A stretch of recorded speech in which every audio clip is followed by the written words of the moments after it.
से बोलिए श्री जगन्नाथ भगवान की जय। हरे कृष्णा। ओम नमः शिवाय।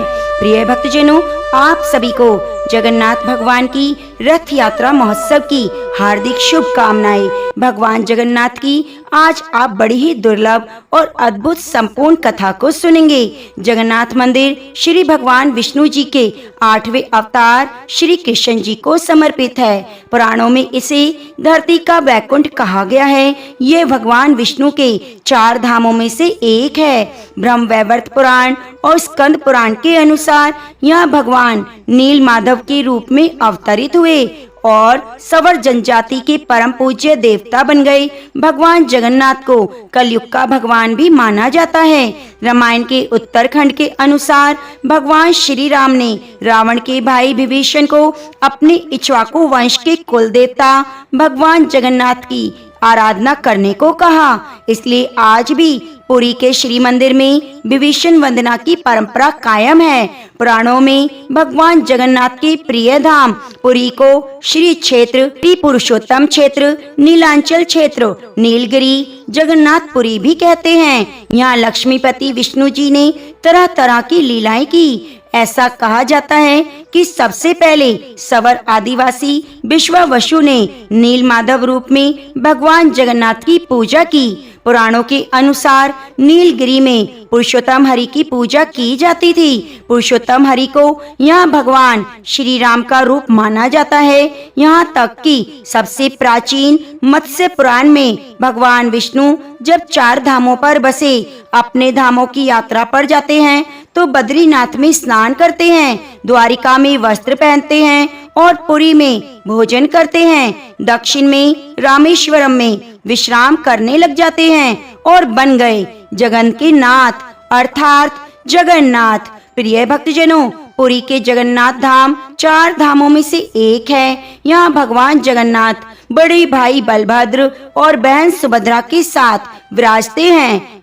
जगन्नाथपुरी में हर साल जगन्नाथ जी की महायात्रा निकाली जाती है। भव्य जगन्नाथ रथ यात्रा में 3 रथ निकाले जाते हैं जो क्रमशः श्री कृष्ण, बलराम और उनकी बहन सुभद्रा जी के होते हैं। पुराणों के अनुसार भगवान जगन्नाथ की बहन ने एक बार नगर देखने के लिए अपनी इच्छा जाहिर की, जिसके बाद जगन्नाथ जी और बलभद्र अपनी बहन सुभद्रा के रथ पर बैठकर नगर घूमने गए। इसके बाद वह मौसी के घर गुंडीचा भी गए। 7 दिन तक यहाँ रुके। तभी से रथ यात्रा निकालने की परंपरा चल पड़ी।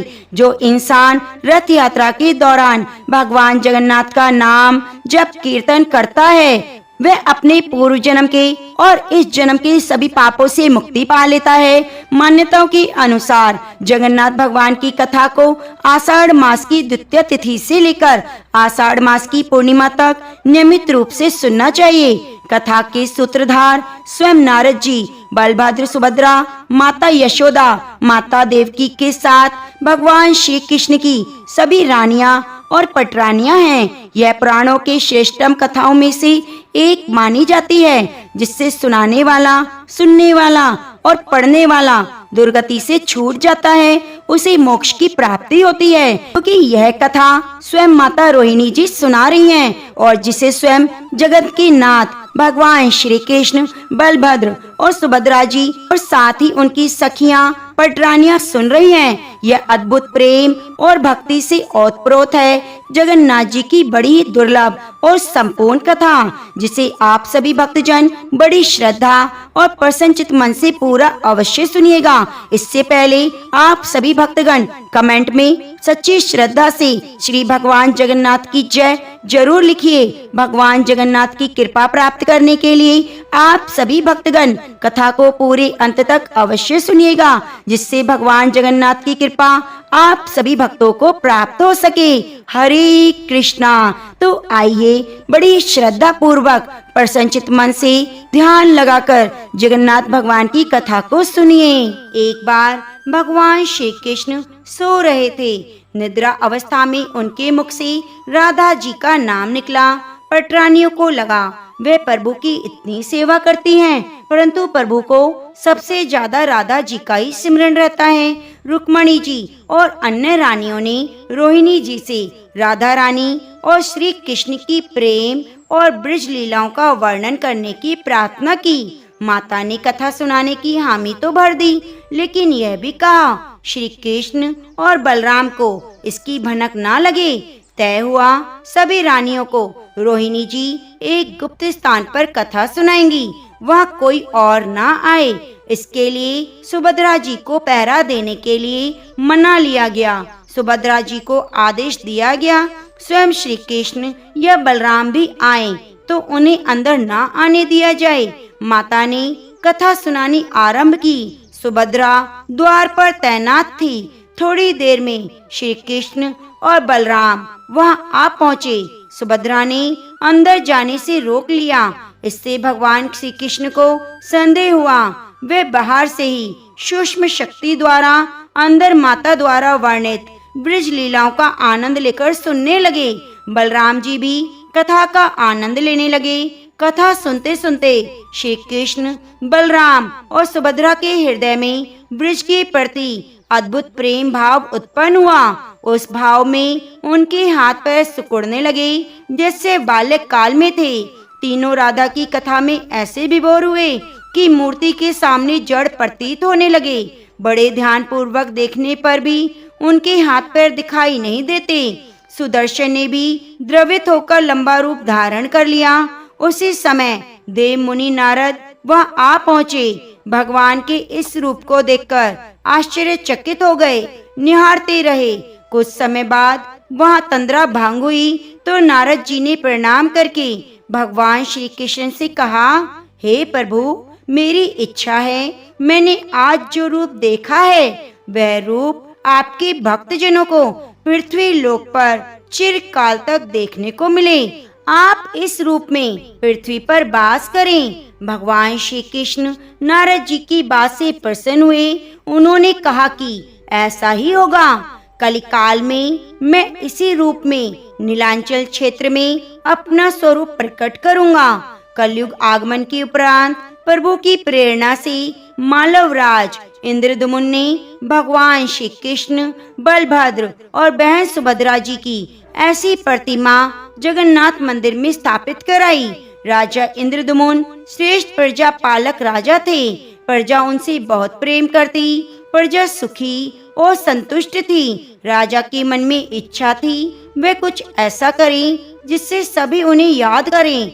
देवयोग से इंद्रदमुन के मन में एक अज्ञात कामना प्रकट हुई। वे ऐसा मंदिर का निर्माण कराएं जैसा दुनिया में कहीं और ना हो। इंद्रदमुन विचारने लगे आखिर उसके मंदिर में किस देवता की मूर्ति स्थापित होगी।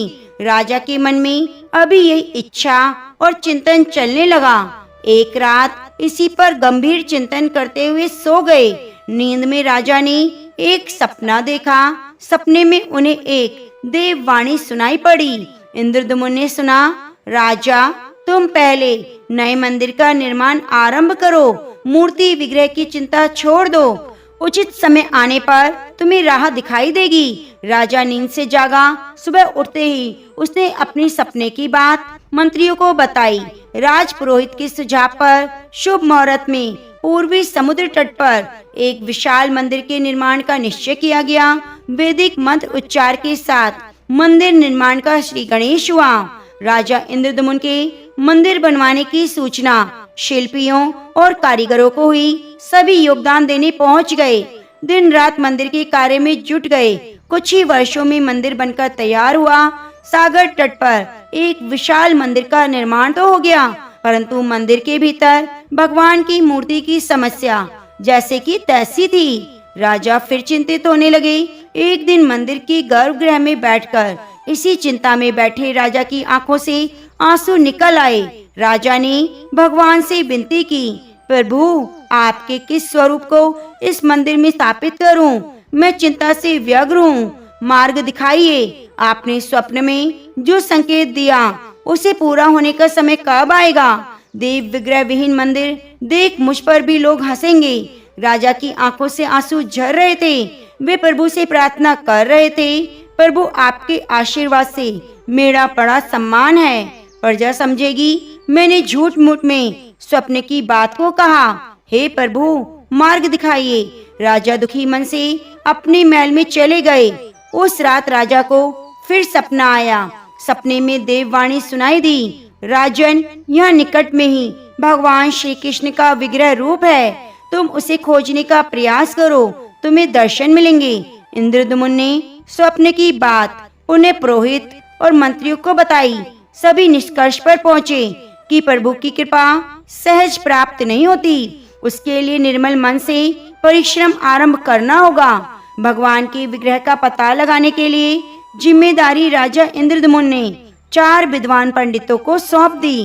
प्रभु की इच्छा से प्रेरित होकर चारों विद्वान 4 दिशाओं में निकले। उन चारों में एक विद्वान थे विद्यापति।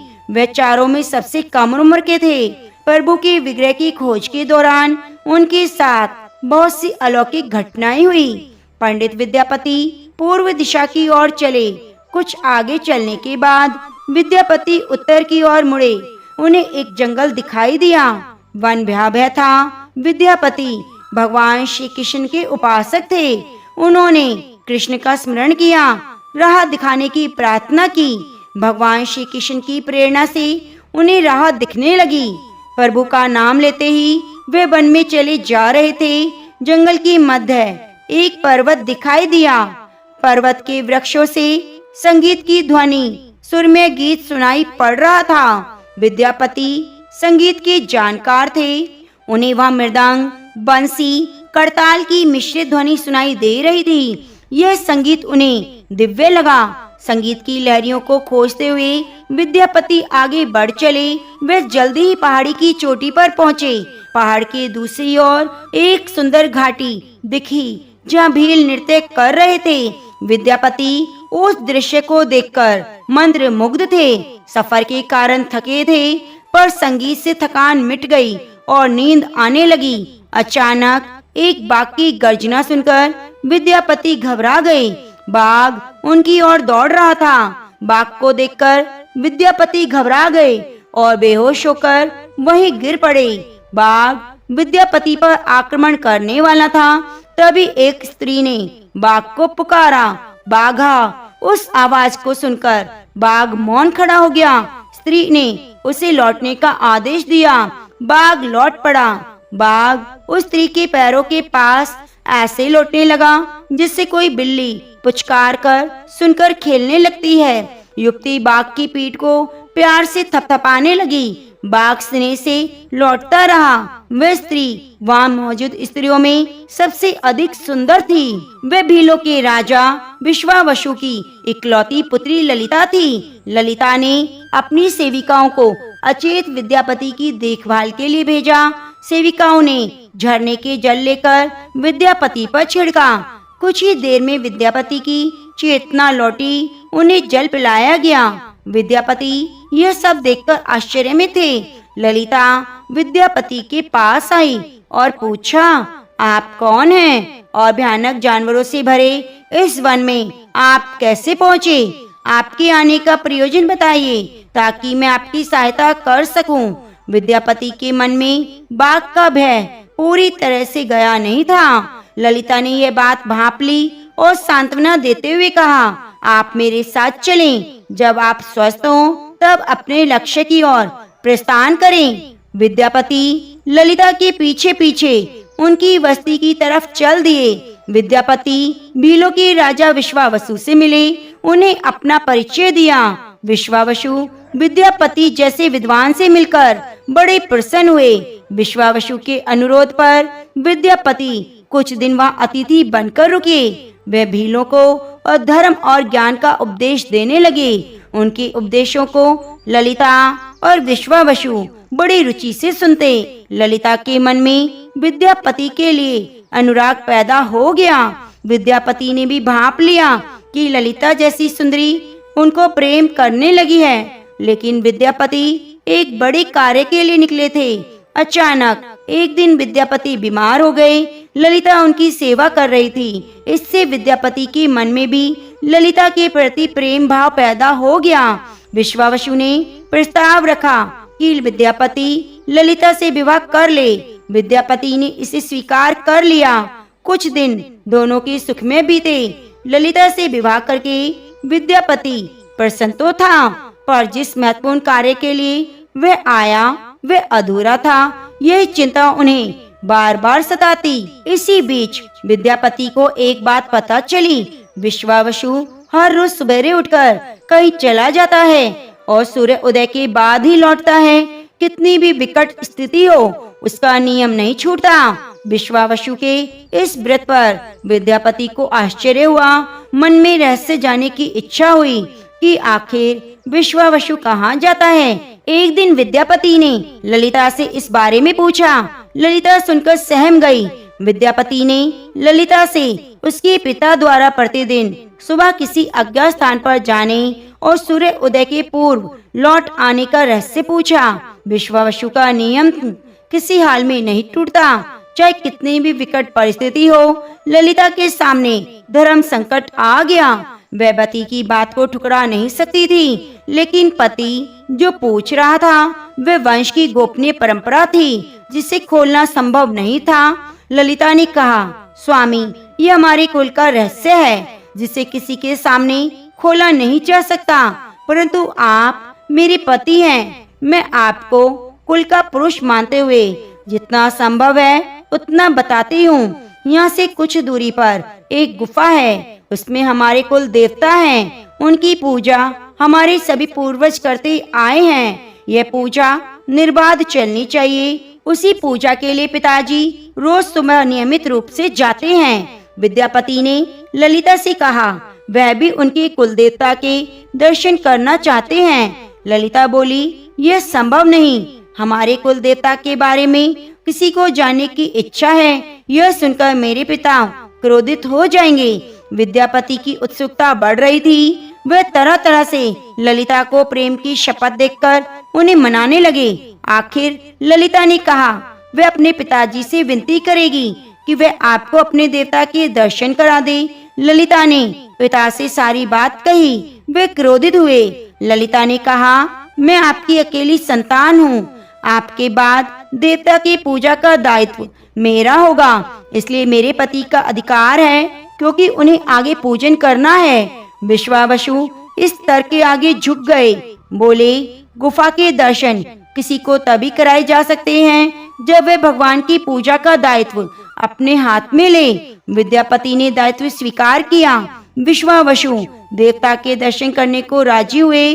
दूसरे दिन सूर्य उदय से पूर्व विद्यापति की आंखों पर पट्टी बांधकर विश्वावसु दाहिना हाथ पकड़कर गुफा की तरफ निकले। विद्यापति ने मुट्ठी में सरसों रख ली, जिसे रास्ते में गिराते हुए गए। गुफा के पास पहुंचकर विश्वावसु रुके और गुफा के पास पहुंचे। विश्वावसु ने विद्यापति की आंखों की काली पट्टी खोली। उस गुफा में नीले रंग का प्रकाश चमक रहा था। हाथों में मुरली लिए भगवान श्री कृष्ण का रूप विद्यापति को दिखाई दिया। विद्यापति आनंद मग्न हो गए।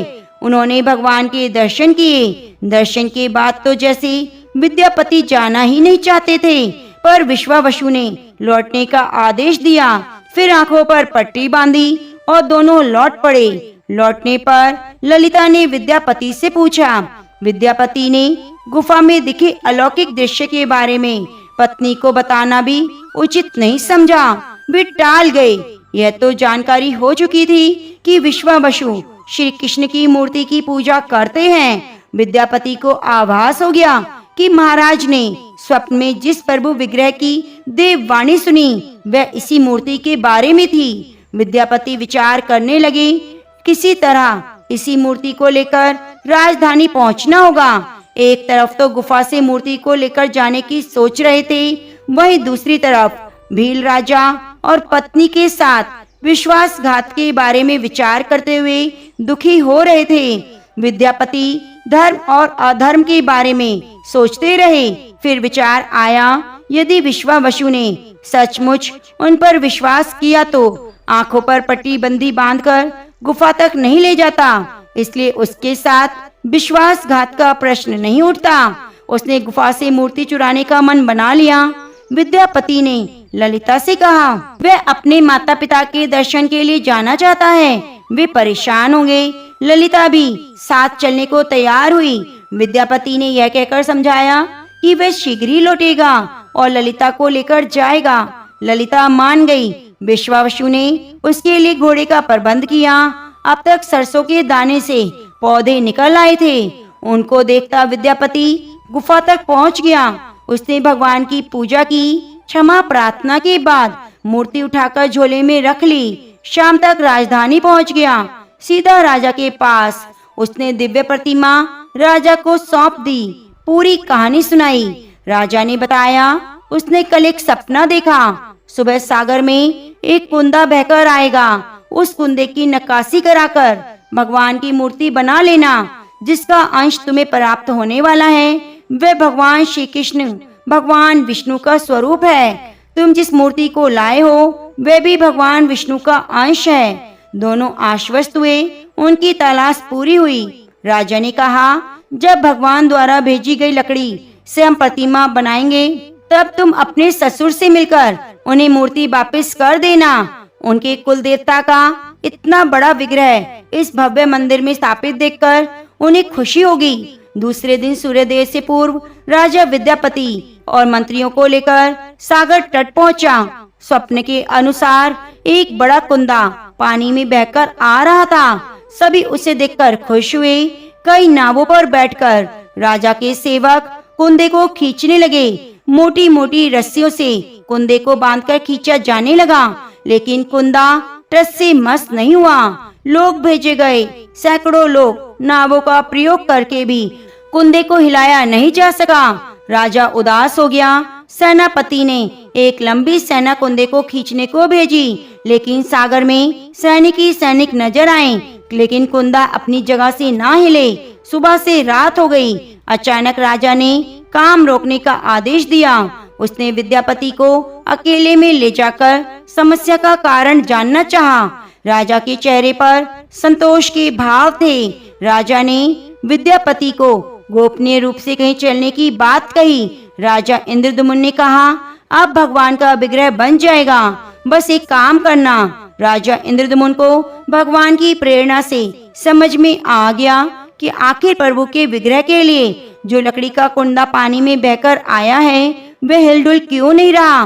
राजा ने विद्यापति को बुलाया और कहा तुम जिस दिव्य मूर्ति को अपने साथ लाए हो उसकी अब तक जो पूजा करता आया है उससे तुरंत भेंट करके क्षमा मांगो।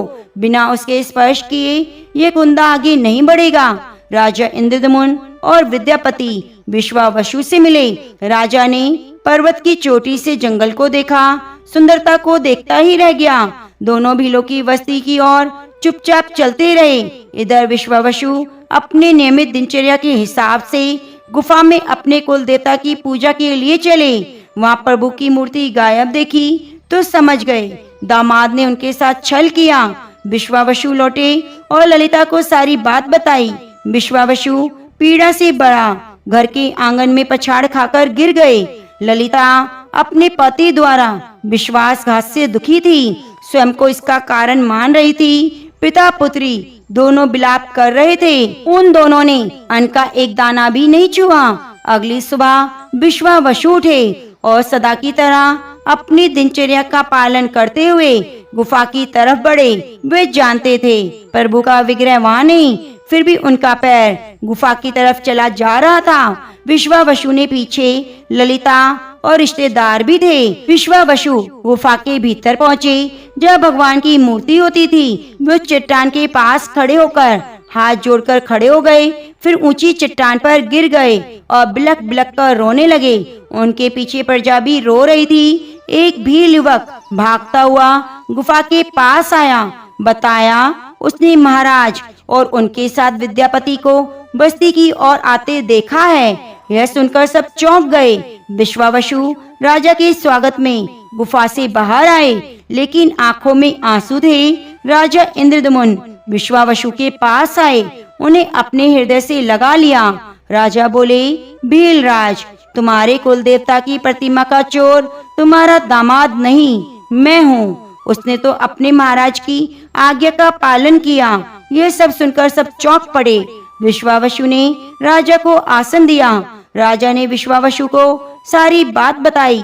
फिर राजा ने उनसे अपने स्वप्न और जगन्नाथपुरी में सागर तट पर मंदिर निर्माण की बात भी कह सुनाई। राजा विश्वावसु ने प्रार्थना की, भील सरदार विश्वावसु, कई पीढ़ियों से आपके वंश के लोग भगवान की पूजा करते आए हैं। भगवान के उस विग्रह के दर्शन सभी को मिले, इसके लिए आपकी सहायता चाहिए। ईश्वर द्वारा भेजी गई लकड़ी के कुंदे से बनी मूर्ति के भीतर हम इस दिव्य मूर्ति को सुरक्षित रखना चाहते हैं। अपने कुल की प्रतिमा को पुरी के मंदिर में स्थापित करने की अनुमति दीजिए। उस कुंदे को तुम स्पर्श करोगे तभी वह हिलेगा। विश्वावसु तैयार हो गया। राजा सपरिवार विश्वावसु को लेकर सागर तट पर पहुँचे। विश्वावसु ने कुंदे को छुआ। छूते ही कुंदा किनारे पर आ गया। राजा के सेवकों ने कुंदे को राजमहल में पहुंचा दिया। अगले दिन मूर्तिकारों शिल्पियों की मंत्रणा हुई। आखिर कुंदे से कौन सी देव मूर्ति बनाना शुभ होगा? मूर्तिकारों ने कह दिया कि पत्थर की मूर्तियां बनाना तो जानते हैं, लेकिन लकड़ी की मूर्ति बनाना उन्हें नहीं आता। अब एक नई व्यग्न पैदा हो गया। उसी समय वहाँ एक बूढ़ा आदमी आया।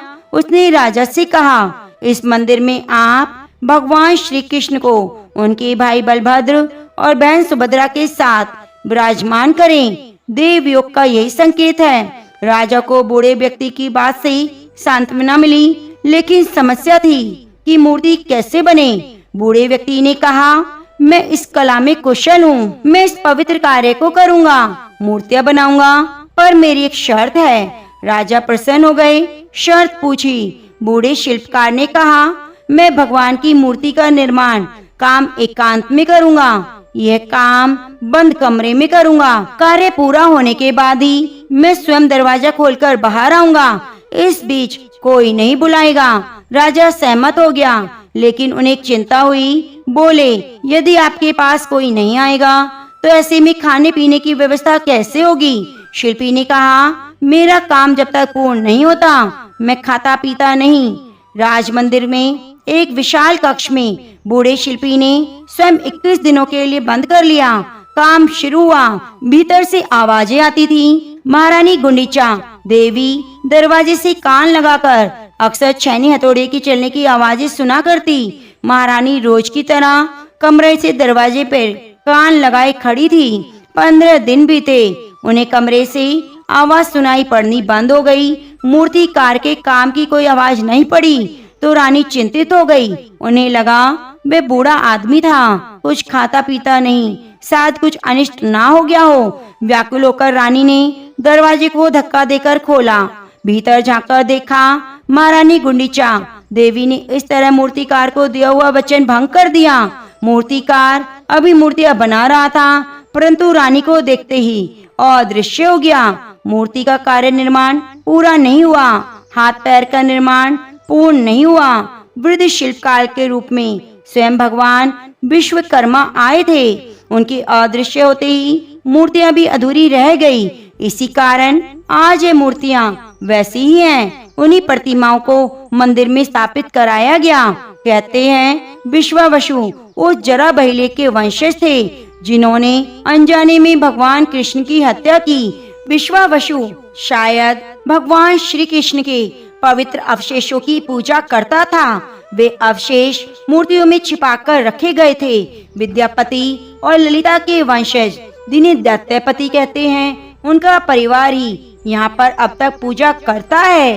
तो प्रेम से बोलिए श्री जगन्नाथ भगवान की जय। प्रिय भक्तजनों, यदि आपको हमारे द्वारा सुनाई गई भगवान जगन्नाथ जी की संपूर्ण कथा अच्छी लगी है तो कृपया चैनल को सब्सक्राइब करके बगल में बनी घंटी को जरूर दबा लीजिए और नित्य प्रति आने वाली कथा कहानियों को अपना प्यार जरूर दीजिए। धन्यवाद।